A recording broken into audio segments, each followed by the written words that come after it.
नमस्कार। जिस तरह की आप सब जानते हैं, दन्ना जानू सड़क को लेकर बीते दिनों शीतल नगर में एक प्रोटेस्ट हुआ था और उस प्रोटेस्ट में तहसीलदार बसोली अमन आनंद द्वारा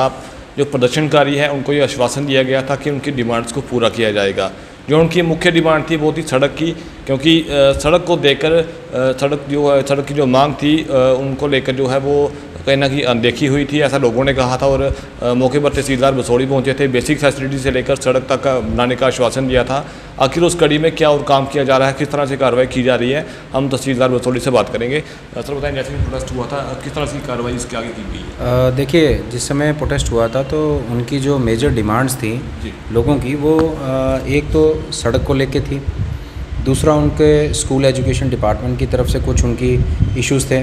जिसमें स्कूल की बिल्डिंग्स हो गई, स्टाफ की कमी हो गई, उसके अलावा पानी की समस्या थी स्कूल की, उसके अलावा उनका डिपार्टमेंट ऑफ जो हेल्थ है, मेडिकल की तरफ से था, उसकी सुविधाओं के बारे में बात हो गई। तो सबसे पहले तो मैं शुक्रिया अदा करता हूँ लोगों का कि जिन्होंने हम पे भरोसा जताया, और इनफैक्ट डीसी साहब के एश्योरेंस के बाद जो सरपंच से बात हुई थी, तो उन्हीं के आदेशों के मुताबिक हमने ब्लॉक दिवस में यहाँ पे हमारे एडीसी साहब ने भी और मैंने भी एक सभी डिपार्टमेंट्स को बुला के उनको निर्देश दे दिए गए हैं कि जेडीओ साहब को बोला गया है कि आप फौरी तौर पे विज़िट करेंगे, 5-6 स्कूल जितने भी प्रायोरिटी पे हैं वहाँ पे मिड डे मील्स का चेक करेंगे, वहाँ की स्टाफ स्ट्रेंथ चेक करेंगे, और फौरी तौर पे जितना राशनलाइजेशन ऑफ स्टाफ हो सके वो करवाएंगे। जहाँ तक रोड का सवाल है, पीडब्ल्यूडी और पीएमजीएसवाई 2 डिपार्टमेंट हैं जिनके तहत ये रोड का काम शुरू किया जा सकता है। तो दोनों डिपार्टमेंट्स को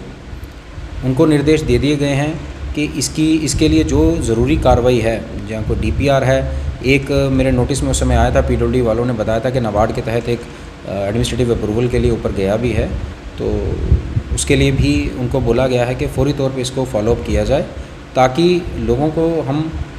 जल्द से जल्द ये चीज़ें उनके लिए कर सकें और उनको रोड मुहैया करवाई जा सके। उसके लिए जो ज़रूरी कानूनी प्रक्रिया है उससे हमें गुजर के जाना ही पड़ेगा, उसके बगैर जाए बगैर हमारा चारा नहीं है। पीएमजीएसवाई एडब्ल्यू से मेरी बात हुई है, उनको कुछ पॉपुलेशन के डाटा को लेके कुछ उनके इश्यूज़ थे, तो मैंने अपने स्टाफ को बोल दिया है,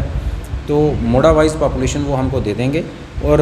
उसमें हम उनको वो डाटा प्रोवाइड करके जहाँ जहाँ जिस समय जो करेक्शन की ज़रूरत है तो वो हम आगे के लिए उसको करने के लिए प्रक्रिया अपनी हमने शुरू कर दी है। दूसरा, स्कूल एजुकेशन में जेडीओ साहब को बोल दिया गया है, वो जल्दी ही इसमें दौरा करके सारी रिपोर्ट देंगे, टूर नोट बना के कि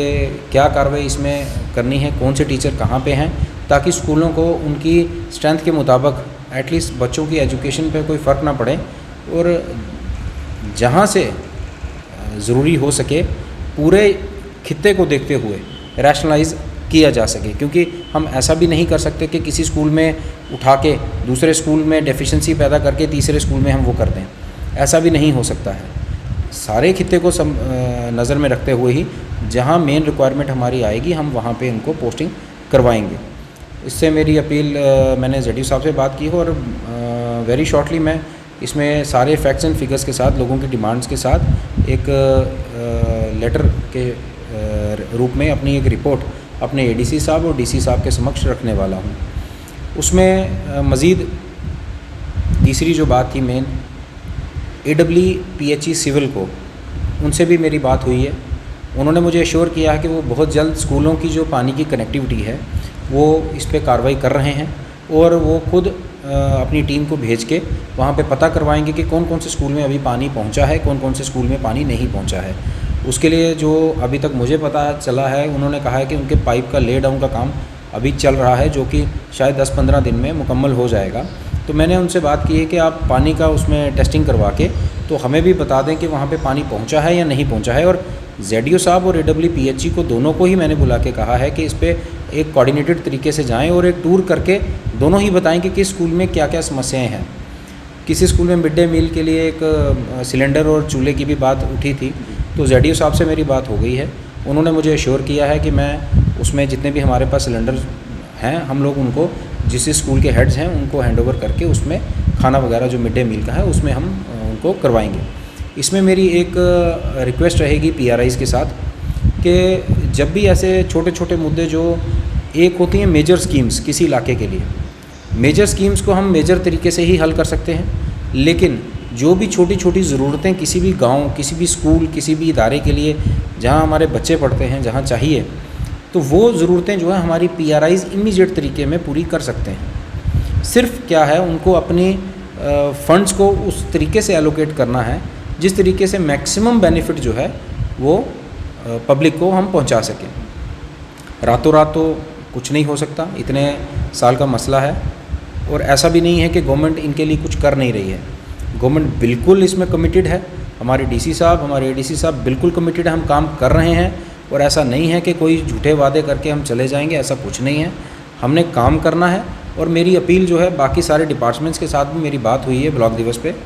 तो उन्होंने भी एश्योर किया है कि हाँ, हम लोग जितना हमसे बेस्ट पॉसिबल हो सकता है उतना वो एफ़र्ट लगा के लोगों की जेन्युइन डिमांड्स को पूरी करेंगे। रही बात मेडिकल की, तो मेरी BMO बसोली से भी बात हुई है कि गरोडी में जो PHC है उसके आप खुद चेक करेंगे और स्पेशल कैंप्स भी वहाँ पे लोगों के लगवाएंगे।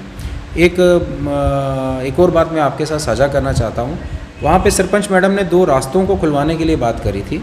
तो मेरे पटवारी की अगले ही दिन उसने मौका विज़िट करके मुझे इन्फॉर्मेशन दे दी कि सर दोनों रास्ते हम जो हैं वो हमने मौके पे रिजॉल्व करके रास्ते खुलवा दिए हैं। तो ऐसा नहीं है कि उनकी प्रॉब्लम्स एड्रेस नहीं हो रही हैं, एड्रेस भी हो रही हैं। मेरी रिक्वेस्ट सिर्फ ये रहेगी जनरल पब्लिक से कि सड़कें भी आपकी हैं, स्कूल भी आपके हैं, मुलाजम भी आपके हैं, कोई भी ऐसा तरीका ना अपनाएं जिससे मसले और कोई लॉ एंड ऑर्डर की सिचुएशन में बदल जाए। हर मुलाजम पूरी तरीके से गवर्नमेंट की डायरेक्शंस के मुताबिक कमिटेड है, आप लोगों की सेवा के लिए हैं, और अपनी ड्यूटीज़ को अच्छे तरीके से सर अंजाम देंगे और कर भी रहे हैं, चाहे वो कोरोना में हो चाहे किसी में भी हो। एजुकेशन सेक्टर में हमारे टीचर्स ने बहुत अच्छा काम किया है, आगे भी इलेक्शंस में भी करते रहे हैं, तो बच्चों को पढ़ाने का काम भी है, वो भी बेहतर तरीके से करेंगे, ऐसी बात नहीं है। मुझे पूरा यकीन है टीचिंग फ्रेटर्निटी पे। इससे एक और ज़रूरी बात, आज सुबह मेरे नोटिस में आया था कि भूंड में भी कुछ लोगों ने कहीं सोशल मीडिया पे अपने पोस्ट वगैरह किए थे, जिसमें मेरे नोटिस में आया था कि वो लोग कहीं 15 दिन के अंदर स्ट्राइक करने के लिए कुछ बोल रहे थे ऐसा। तो मैं उनको थोड़ा सा, जो भी वो एलिमेंट्स हैं एंटी सोशल जो भी हैं, उनको थोड़ा सा मैं वार्न करना चाहूँगा कि किसी भी प्रोटेस्ट को लेके प्रेसिडेंट सेट ना करें। एक लीगल और एक लॉ अबाइडिंग तरीके से कोई भी समस्या है उसका हल गवर्नमेंट कमिटेड है उसको हल करने के लिए, और टॉप प्रायोरिटी पे उसको आज रखा जा रहा है। आज हमारी गवर्नमेंट ने 3 टायर सिस्टम भी लाया है, डोर स्टेप पे डिलीवरी है। पंचायती राज के थ्रू सिर्फ हमारे सारे पंचिस सरपंचिस से ये गुजारिश है कि वो अपना जो भी प्लान या एलोकेशन ऑफ फंड्स है अपने स्पेसिफिक किसी भी विलेज की ज़रूरतों को मद्देनज़र रखते हुए उसको एलोकेशन करें, ताकि मैक्सिमम से मैक्सिमम जो अर्जेंट नीड्स लोगों की मौके पे हैं उनको उसी समय उन्हीं की पंचायत के थ्रू ही हल किया जा सके।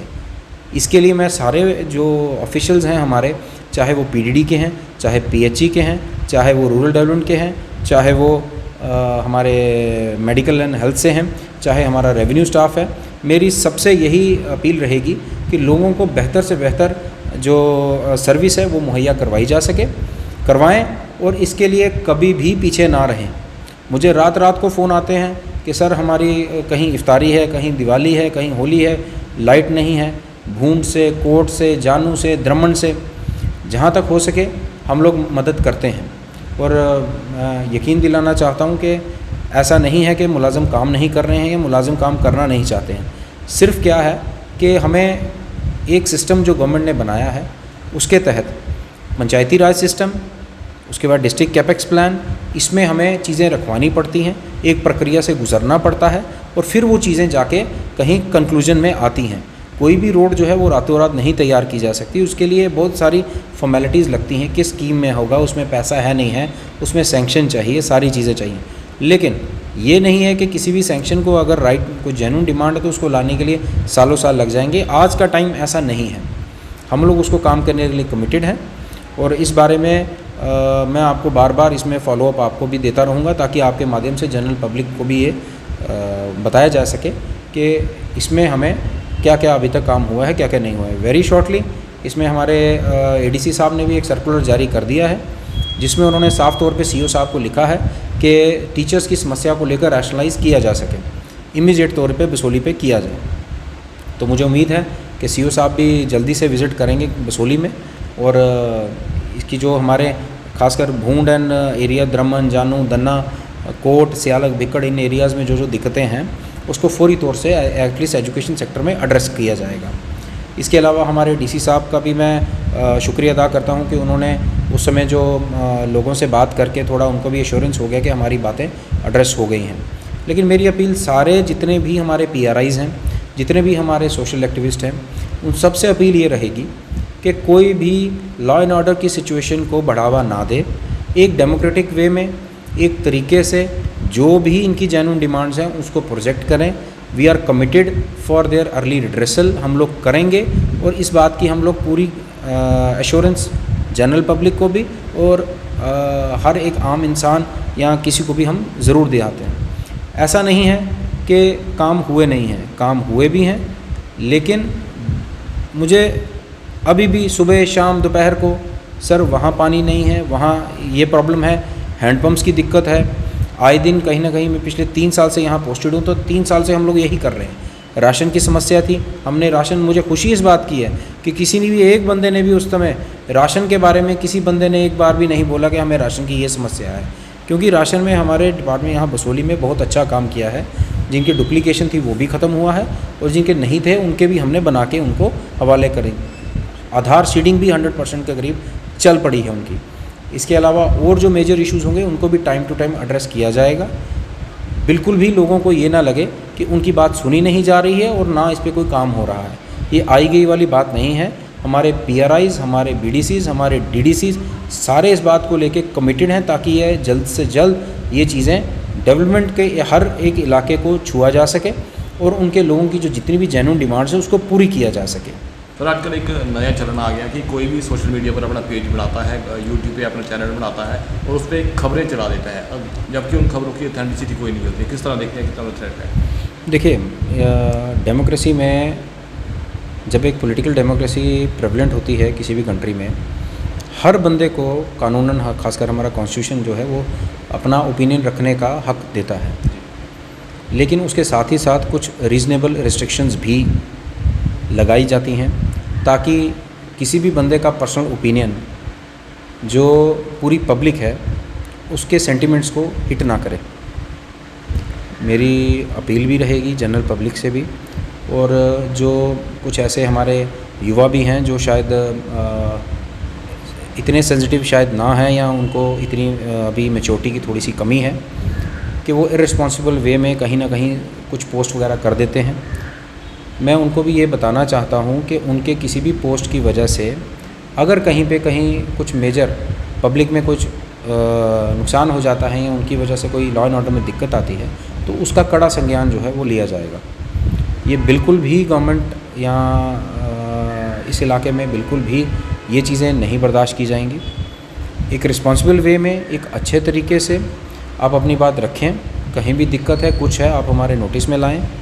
हमें बताएं। हम लोग शाना बशाना पब्लिक के साथ पूरे तरीके से कोऑपरेट करेंगे और जहाँ तक हो सके उसको मौके पर ही रिज़ॉल्व करवाने की पूरी कोशिश भी करेंगे। यूथ हमारा है, बच्चे पढ़े लिखे भी हैं, कुछ बेरोज़गार भी हैं, तो मेरी उनसे भी ये अपील रहेगी कि आप एक रिस्पॉन्सिबल वे में अपने ग्रुप्स बनाएं, क्योंकि ये IT एक्ट में भी अब सारे जितने भी सोशल ग्रुप्स ये बने हैं मीडिया पे, ये उसके अंदर डोमेन में फॉल करते हैं। तो कोई भी ऐसा कदम ना उठाएं या कोई ऐसी पोस्ट ना करें जिससे कल को उनके ही आगे दिक्कत किसी किस्म की आ जाए। आप अपना ओपिनियन शेयर कीजिए एक रिस्पॉन्सिबल वे में, एक कॉन्स्टिट्यूशनल वे में। इससे ज़्यादा मैं नहीं समझता कि इस बारे में कोई भी बंदा अपना ऐसा ओपिनियन शेयर करे जिससे आम जनता को किसी किस्म का नुकसान हो सकता है या कल को कोई भी लॉ एंड ऑर्डर की दिक्कत कहीं आ सकती है। तो हमारे भोले भाले लोग हैं, इनोसेंट लोग हैं, तो उन पे, क्योंकि सोशल मीडिया एक ऐसा माध्यम है जिसका इम्पैक्ट जो है बहुत ज़्यादा है आज की तारीख में। तो यूथ जो है वो जल्दी थोड़ा सा अग्रेसिव भी हो जाता है, लेकिन बच्चे भी हमारे ही हैं, सारे जनता भी हमारी और हम उनके हैं। तो ये थोड़ा सा मेरी अपील भी और रिक्वेस्ट भी रहेगी कि इन सब चीज़ों से थोड़ा दूर रहें और एक डेमोक्रेटिक वे में, एक लीगल वे में अपनी जेन्युइन डिमांड्स को रखें ताकि हम लोग उसको भी अच्छे तरीके से पूरी कर सकें। शुक्रिया। GK अपडेट रहे हमारे साथ। अगर आप ये वीडियो YouTube पर देख रहे हैं तो हमारे YouTube चैनल को सब्सक्राइब करें और बेल आइकन को क्लिक करें। अगर आप ये वीडियो Facebook पर देख रहे हैं तो हमारा Facebook पेज लाइक जरूर करें। For advertisement please contact 7051091811।